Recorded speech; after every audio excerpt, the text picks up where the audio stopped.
to this computer. Oke.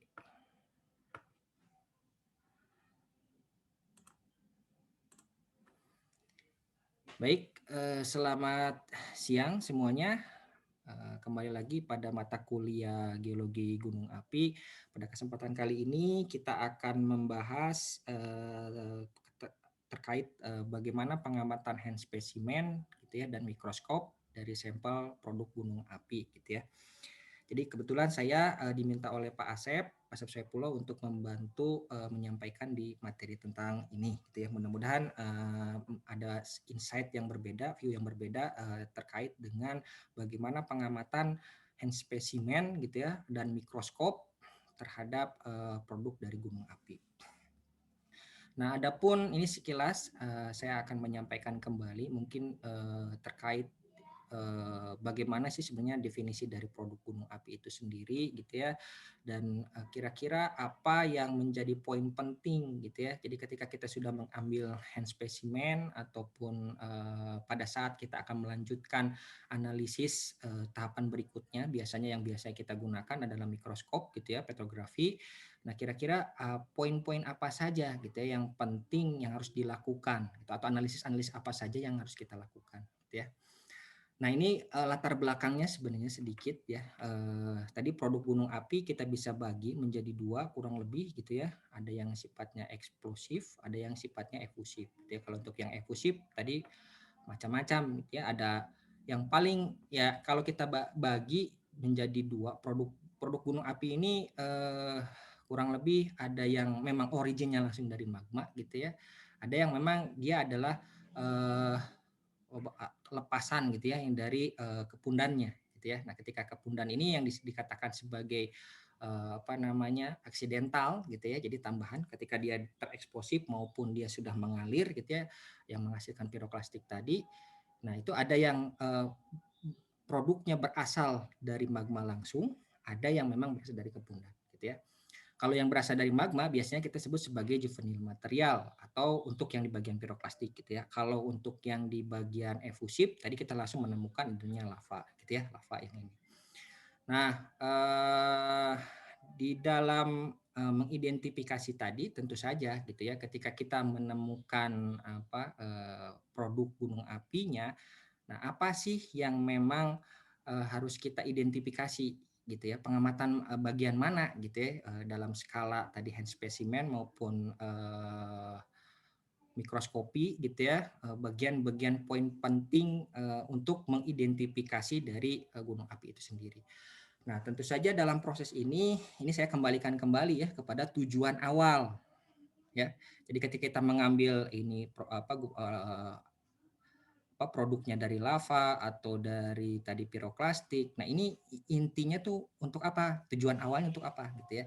Jadi kalau saya ini saya gambarkan gitu ya, ada magma conduit, ada magma chamber. Jadi kondisinya di magma di sini biasanya gitu kita studi terhadap produk gunung api ini adalah untuk mengetahui petrogenesis ya. Jadi bagaimana kejadian si batu tersebut gitu ya, baik di dalam misalkan ada bagiannya ada magma chamber atau dari magma conduit atau pada saat si magma ketika keluar gitu ya, nah proses pendinginan yang terjadi gitu ya, nah itu juga mungkin kita bisa pelajari di sana.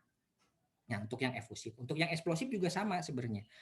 Nah, yang eksplosif tadi saya bilang bahwa ada material-material yang berasal langsung dari magma yang disebut sebagai juvenil material ya tadi seperti ada skoria atau pamis gitu ya, atau si debunya sendiri ini yang di sini ya nanti jenis-jenis debu mungkin kalian juga sebagian sudah hafal. Nah, bagian-bagian itu tadi itu bisa kita identifikasi untuk apa? Untuk mengidentifikasi bagaimana proses terjadi yang batuan tersebut gitu ya atau genesis dari si batuan tersebut. Kira-kira terjadinya di mana nih gitu ya? Apakah di permukaan, di bagian magma conduit. Jadi sebenarnya ataupun di magma chamber. Jadi produk-produk yang kita identifikasi ini tentu saja tujuannya tadi ya untuk mengidentifikasi bagaimana kejadian batuan tersebut. Atau hal lain kita evolusinya gitu ya. Jadi kadang kita bisa sudah melakukan vulkanostratigrafi gitu ya. Kita sudah membagi satuan-satuannya, urut-urutannya tua dan muda dan segala macam. Nah, dari sana gitu ya produk-produknya terutama untuk bagian yang lava kita deskripsikan bagaimana evolusinya ya. Jadi apakah dia proses genesis yang terjadi di dalam magma sendiri gitu ya, baik di magma chamber maupun di magma conduit, itu apa yang terjadi, itu diferensiasi magmanya, fraksionasi kristalnya, magma mixingnya. Nah, proses itulah yang menjadi salah satu tujuan. Nah, bagaimana untuk diidentifikasi? Tentu saja ini larinya di sini ya, tekstur gitu ya. Nah, paling umum di gunung api baik di lava maupun di skoria atau pamis gitu ya. Skoria dan pamis kan memang untuk yang piroklastik lah gitu ya, sebagian yang bisa kita lihat ada tekstur ini ya.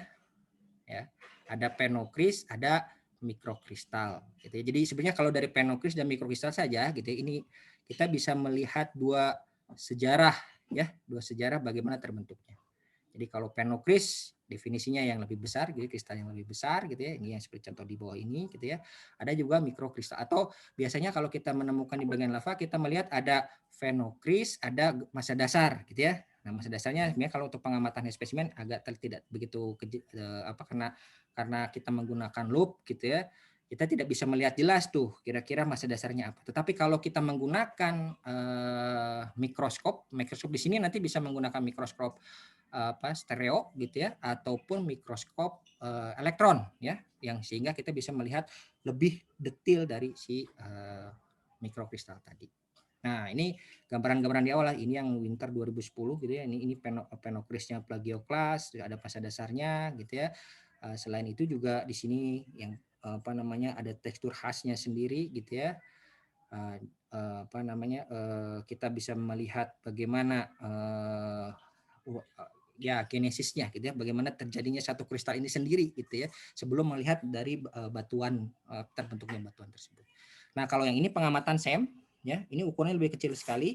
Kalau yang ini 20 mikron ya, ini 550 kali. Biasanya untuk yang ini pengamatannya kurang lebih paling maksimal itu 400 kali ya. Kan lensa okuler yang dekat kita 10 kali, sedangkan objektif ya 40 kali yang paling maksimal gitu ya biasanya. Nah, itu pun sebenarnya kalau kita lihat sudah begitu tidak begitu fokus gitu ya biasanya. Nah, kalau menggunakan ini kita bisa menggunakan magnifikasi sangat besar sekali gitu ya, sehingga kita bisa melihat yang secara menggunakan ini terlihat gelas, tetapi kalau kita lihat ini ada perbedaan ya.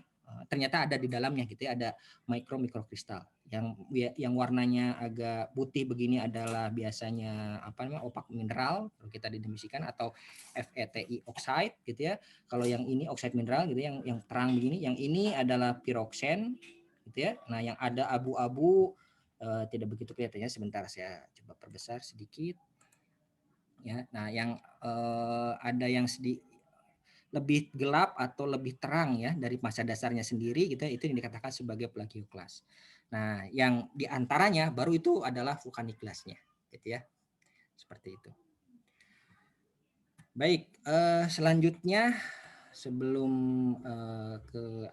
berkaitan dengan bagaimana pengolahan spesimen maupun mikroskopinya, saya ingin mengulang sedikit berkaitan dengan tadi ya si produk lavanya, produk-produknya. Ini pertama adalah lava. Jadi kalau kita lihat di gambar ini, saya ambil dari Lockwood 2010 dan McPhee yang 1993 gitu ya. Jadi bagaimana sih suatu aliran lava itu tersendiri gitu ya bisa menghasilkan banyak sekali struktur. Nah, ini kenapa saya sampaikan, karena ini di awal ketika kita akan melakukan pengamatan tadi gitu ya, kira-kira bagian mana, sampel mana yang harus kita ambil gitu ya. Misalkan dari si lava itu sendiri. Kalau tadi berkaitan dengan magma evolusi, maka setiap aliran lava kita ambil sampelnya gitu. Tetapi kalau dalam satu lava itu sendiri tadi ya, kita ingin melihat nih sebenarnya bagaimana sih si genesis satu lava, aliran lava itu sendiri gitu ya. Nah, kita bisa melihat gitu, bisa mengambil satu urut-urutan gitu ya, secara terorientasi gitu ya, pengamatan pengambilan sampelnya gitu ya. Jadi kalau kita lihat sebenarnya ini disampaikan di dalam logbook, ini adalah aliran basaltik gitu ya. Jadi magmanya bersifat basalt gitu ya. dia lebih encer gitu ya, menghasilkan banyak sekali tekstur atau struktur ya, struktur pembentukannya. Nah, dalam proses strukturnya itu sendiri gitu ya, dalam proses mengidentifikasi bagaimana proses apa namanya pendinginannya, kenapa terjadi seperti ini, itu juga masih banyak yang kosong gitu ya. Jadi kalau belum banyak diidentifikasi dengan baik gitu ya. Ya meskipun ada beberapa yang sudah melakukan gitu ya di dunia internasional gitu ya, di dalam publikasi, tetapi masih banyak sekali gitu ya hal-hal yang bisa kita identifikasi gitu ya terkait dengan analisis yang nanti kita akan bahas juga. Nah, kalau di sini ya seperti salah satunya gitu ya di bagian atau yang paling bawah dulu lah kita berbicara mengenai section dari satu lava, kita bisa menemukan gitu ya di bagian atasnya biasanya kita menemukan adanya autobrexianya gitu ya, terus di sini ada biasanya ada sitting join-nya dulu, ada columnar join-nya dulu gitu ya, atau misalkan di dalam MACD dalam satu proses gunung api ini kita bisa melihat ada colonnade bagian atas, entablaturnya, ada colonnade bagian bawah gitu ya. Di colonnade ini apa namanya biasanya menghasilkan tadi ya columnar join. Nah, columnar join-nya kan ada yang tegak, ada yang miring gitu ya. Nah, ini pada proses entablatur yang miring-miring begini gitu ya. Nah, ini apa yang menyebabkan gitu kan pasti adalah proses pendinginan. Nah, biasanya kita tekankan biasanya atau dulu atau saya juga mendapatkan bahwa oh ya sudah bagaimana proses si apa namanya cooling joint ini tuh menceritakan histori pendinginan gitu ya, pendinginan dari si lavanya. Biasanya tegak lurus. Nah, tegak lurus di mana nih posisinya? Itu tuh saya sering tengyang-yang gitu ya. Nah, dalam prosesnya gitu ya sebenarnya untuk pengamatan itu sendiri kita bisa lakukan gitu ya dengan menggunakan tadi apa namanya terlihat dari pengamatan mikroskopis gitu ya. Jadi bagaimana pertumbuhan dari satu kristal tadi itu bisa memperlihatkan kejadian dari proses pendinginannya atau stage dari pendinginannya. Ini gitu ya ke bagian dalamnya nih. Kalau bagian luarnya sendiri, bagian luar juga bisa ya ada autobrexianya atau di bagian ini sendiri ya sifat terhadap ya tergantung dari viskositasnya gitu ya. Tapi viskositas sendiri ternyata ada yang apa surface atau structure yang kita bisa temukan misalkan lava atau pahoehoe gitu ya. Pahoho gitu biasanya orang yang menyebutkan kalau AA kan dia lebih kasar cenderung gitu ya, kalau pahoho lebih lembut. Nah, biasanya orang menyebutkan oh kalau pahoho pasti dia adalah basaltik betul basaltiknya di Hawaii gitu ya. Tetapi ternyata ada juga di kita. Nah, gitu ya. Nah, bahkan kita bisa menemukan sebenarnya di Hawaii sendiri gitu ya antara tekstur yang AA lava dengan yang pahoho itu berdekatan ya.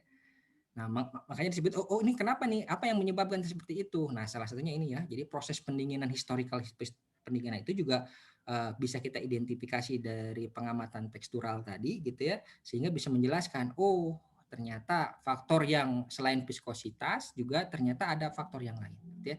Nah, ini faktor lain di sini salah satunya adalah bagaimana flow speed-nya ya. Jadi kalau flow speed-nya cepat sekali gitu ya atau dari si apa namanya itu surface-nya ya tekukan lerengnya nih, tekukan lerengnya bagaimana seperti itu.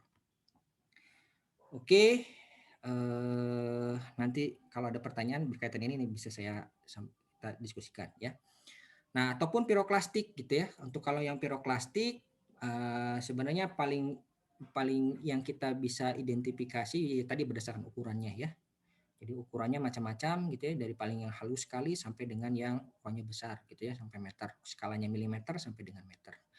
Nah, kalau dilihat dari komposisi juga berbeda ya. Misalkan tadi ada yang asam atau yang basa gitu ya, jadi komposisinya akan berbeda gitu ya. Untuk yang basaltik biasanya menghasilkan ukuran-ukuran yang kecil gitu ya. Nah, ini ada Peles hairnya atau basaltik pamisnya gitu ya. Ada cinder scoria gitu ya. Untuk yang apa namanya relatif lebih intermediate atau ke arah basalt gitu ya. Untuk yang asamnya kita bisa menemukan sebagai ada silisik pamisnya gitu ya. Ini ukuran-ukuran yang milimeter sampai dengan sentimeter. Nah, kondisinya kalau secara umum kita bisa melihat itu dia adalah gelas. Nah, tapi kalau kita menggunakan pengamatan mikroskop apa namanya scanning elektron mikroskop gitu ya, itu ternyata di situ masih ada tuh kristal-kristal mikrokristalnya gitu. Jadi kita bisa mengidentifikasi bagaimana histori terjadinya gitu ya. Itu. Nah, dari produk-produk ini tadi gitu ya, ya tentu saja pada saat pengamatan, pada saat letusannya sekarang terjadi kita bisa langsung mengumpulkan gitu ya. Tetapi kalau belum, kalau sudah terjadi yang lama gitu ya, maka kita harus identifikasi terlebih dahulu gitu ya. Bagaimana sih suatu deposit ini termasuk bagian apa? Apakah dia termasuk ke airfall-nya, apakah termasuk ke dalam aliran piroklastiknya gitu ya. Jadi identifikasi di lapangan untuk memastikan ini adalah deposit yang mana itu juga salah satu yang menjadi apa namanya tolak ukurnya ya. Sebelum kita melanjutkan ini berkaitan dengan studi selanjutnya tuh untuk mengidentifikasi bagaimana petrogenesis dari si batuan tersebut gitu ya atau dari si grain-grain yang ada di sini. Nah, untuk menemukannya, untuk mengidentifikasinya ini kalian juga mungkin sudah hafal gitu ya, saya mengulang saja. Ini kalau airfall biasanya sortasinya gitu ya, sortasinya pasti sama gitu ya, baik-baik sekali gitu ya. Jadi kalau halus-halus gitu, kalau besar-besar semua, kalau kasar-kasar semua. Nah, itu udah termasuk ke dalam airfall deposit. Kalau yang piroklastik aliran, nah itu pasti campuran tuh ya, mix ya. Jadi ada yang besarnya, ada yang kecilnya ya karena memang ya begitulah gitu ya. Atau terkadang kita bisa menemukan gitu ya, jadi urut-urutan ya urutan misalkan kasarnya dulu, halus gitu ya, kasar lagi atau mix ya rata-rata dia mix gitu ya. Antara si sortasinya buruk sekali. Beda hal dengan tadi search gitu ya. Kalau di search kan memang yang paling kita bisa mudah karena dia sudah apa namanya turbulensi gitu ya. Ukurannya lebih halus maka ya halus ukurannya gitu tetapi yang kita bisa identifikasi yang memudahkan berbeda dengan yang lainnya adalah adanya cross cuttingnya tadi gitu ya. Cross cutting ini akibat dari tekanan turbulensinya. Baik, itu dulu.